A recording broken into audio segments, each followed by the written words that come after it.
আসসালামু আলাইকুম ওয়া রাহমাতুল্লাহি ওয়া বারাকাতুহু। আলহামদুলিল্লাহ ওয়াসসালাতু ওয়াসসালামু আলা রাসূলিল্লাহ ওয়া বা'দ।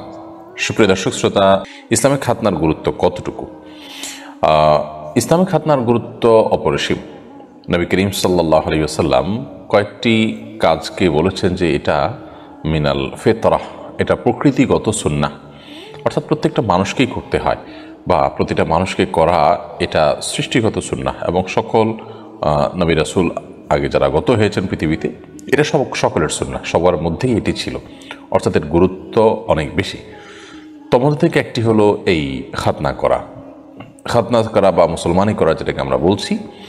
এটি স্বাস্থ্যের জন্য খুবই প্রয়োজনীয় একটি কাজ এবং এর স্বাস্থ্যগত উপকারিতা অনেক বেশি। বিশেষ করে আপনার লিঙ্গের অগ্রভাগে চামড়ার ভাঁজে পেশাব ইত্যাদি লেগে থাকা এবং সেখান থেকে নানা রোগবালাই হওয়া এবং নানাবিধ সমস্যার থেকে উত্তরণের জন্য, মুক্তি লাভের জন্য খাতনার কোনো বিকল্প নেই। এই জন্য সকল যুগে, সকল নবী রাসূলদের সময়ে এই খাতনার এই সুন্নাহটি প্রচলিত ছিল। বহু সুন্নাহ আছে বিভিন্ন নবী রাসূলদের সময় প্রচলিত ছিল, অন্য নবী রাসূলদের জন্য সেটি প্রযোজ্য নয় বা তারা উম্মতের জন্য সেটি প্রযোজ্য নয়। কিন্তু খাতনা এমন একটি সুন্নাহ যে সুন্নাহটা সকলের জন্য প্রযোজ্য। অতএব এটাকে অমানবিক বলা একেবারেই ভুল কথা এবং সঠিক কোনো বিষয় নয়। খাতনা এটা করতে গিয়ে যদি কোনো দুর্ঘটনা ঘটে, তাহলে সেক্ষেত্রে তার পদ্ধতিগত ত্রুটির সমালোচনা করা উচিত, খাতনার সমালোচনা করা উচিত নয়।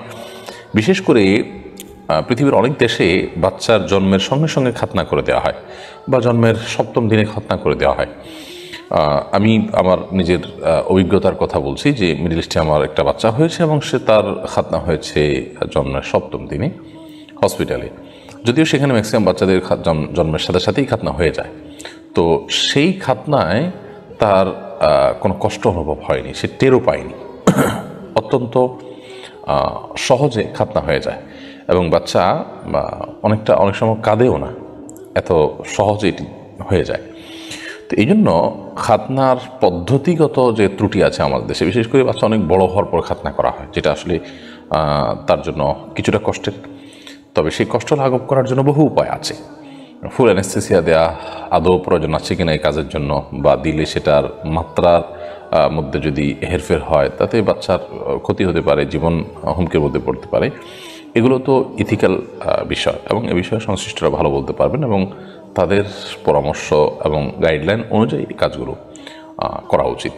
তবে খাতনাকে অমানবিক বলার কোনো কারণ নেই বা এর কোনো যৌক্তিকতা নেই।